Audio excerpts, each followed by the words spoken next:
കുബുദ്ധിയോ? എന്ത് കുബുദ്ധി? ഞാൻ ജനാല വഴി ഒളിഞ്ഞു നോക്കിയപ്പോ കണ്ടൊരു വലിയ രഹസ്യം. ഷാരു അവളുടെ തുറുപ്പ് ചീട്ടായ സാമ്പാറിനെ ആരും കാണാതെ എടുത്ത് ഒളിപ്പിച്ചു വെച്ചിരിക്കുക. ഒളിപ്പിച്ചു വെച്ചേക്കുവാണോ? അതെന്തിന്? സർപ്രൈസ് ആയിട്ട് വിരുന്നുകാരുടെ മുമ്പിൽ അവതരിപ്പിക്കാനായിരിക്കും.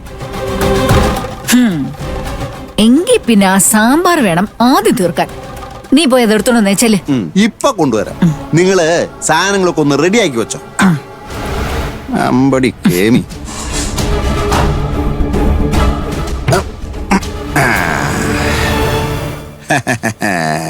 എന്റെ അടുത്ത ആ കളി ആഹാ സൂപ്പർ ആയിട്ടുണ്ട്.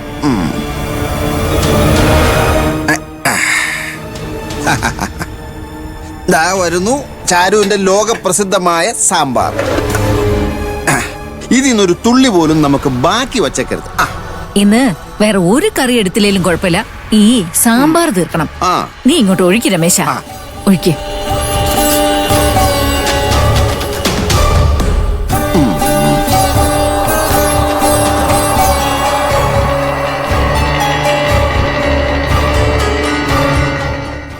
കുറച്ചുകൂടെ ഇതിനകത്തോട് കുറച്ച് ഒഴുക്കി രമേശേട്ടാ.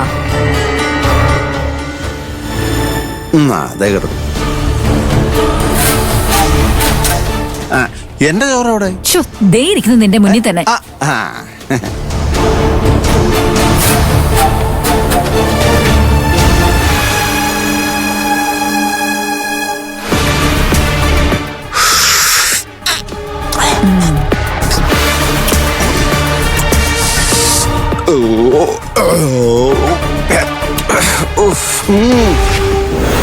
കഴിക്കേ എല്ലാരും വയറു നിറയെ കഴിച്ചോ? ഇത് നിങ്ങളുടെ അസൂയക്കും കുശുമ്പിനും കുന്നായ്മയ്ക്കുമുള്ള ശിക്ഷയാണ്. പിന്നെ കിരണിന്റെ കാര്യം, അവൻ ചെയ്തതാണ് വലിയ തെറ്റ്. ഭക്ഷണത്തിൽ പല്ലിയെ കൊണ്ടിട്ട് അവനുള്ള ശിക്ഷ ഞാൻ വഴിയേ കൊടുത്തോളാം. കാത്തിരുന്ന് കണ്ടോ.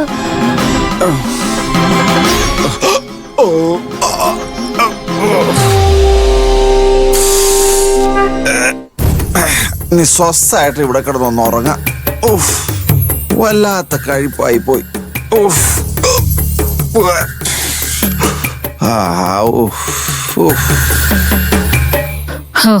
ദൈവം നമ്മുടെ കൂടെയാണ് രമേശ. അല്ലെങ്കിൽ ചാരു ഒളിപ്പിച്ചു വെച്ച സാമ്പാറ് രമേശൻ കാണില്ലല്ലോ. എന്തായാലും വിരുന്നുകാരുടെ മുന്നിൽ നിന്ന് ചാരുവിന്റെ വാല് മുറിയുന്ന കാര്യം ഉറപ്പായി. മരുമകളുടെ സാമ്പാറിന്റെ മഹത്വം കൂട്ടുകാരന്റെയും കുടുംബത്തിന്റെയും മുമ്പിൽ കൊട്ടിഘോഷിക്കാന്ന അതിമോഹവുമായി വരുന്ന ബാലമാഷ് നിന്ന് വേർക്കുന്നത് ഓർത്തിട്ട് ഇപ്പോഴേ എനിക്ക് ചിരി വരിക.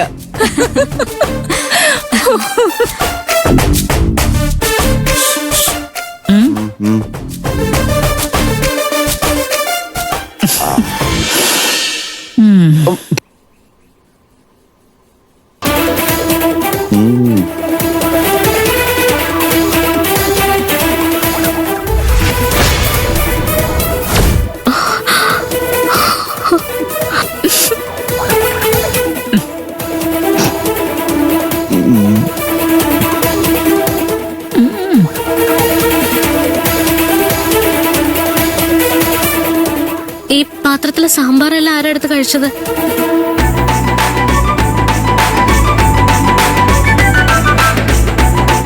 അമ്മായി, അശോ ചേച്ചി, ഇതിലിരുന്ന സാമ്പാർ നിങ്ങൾ ആരെങ്കിലും എടുത്ത് കഴിച്ചോ? അതെന്താ, സാമ്പാർ കഴിക്കാനുള്ളതല്ലേ? അതോ അത് കഴിക്കാനുള്ള യോഗ്യത ഞങ്ങൾക്ക് ഇല്ലെന്നാണോ? ആരെങ്കിലും കഴിച്ചോ ഇല്ലയോന്ന് പറ. പാത്രത്തിലെ സാമ്പാർ കാണാത്തോണ്ട് ചോദിച്ചാ. സാമ്പാർ എടുത്ത് ഒളിച്ചു വെച്ചിരുന്ന ഞങ്ങൾ കാണില്ല എന്ന് കരുതിയോ? കഴിച്ചെങ്കിൽ കഴിച്ചെന്ന് പറ, ഒരു കാര്യമുള്ളതുകൊണ്ടാ. ഞങ്ങള് 3 പേരും വയറ് നിറച്ച് കഴിച്ചു എന്ന് മാത്രമല്ല, ഞങ്ങൾ ഒരു വിധത്തിലൊന്ന് കഴിച്ച് ഒപ്പിച്ചു വന്നപ്പോ സാമ്പാർ തീർന്നുപോയി. നിങ്ങൾ എന്ത് പണിയായി കാണിച്ചേ? സാമ്പാറിനൊരു കുഴപ്പമുണ്ടായിരുന്നു. കുഴപ്പോ? എന്തു കുഴപ്പം? ഞാൻ ചോറും കറികളും ഒക്കെ ഉണ്ടാക്കി കഴിഞ്ഞ് ഡൈനിങ് ടേബിൾ സെറ്റ് ചെയ്തോണ്ടിരിക്കായിരുന്നു.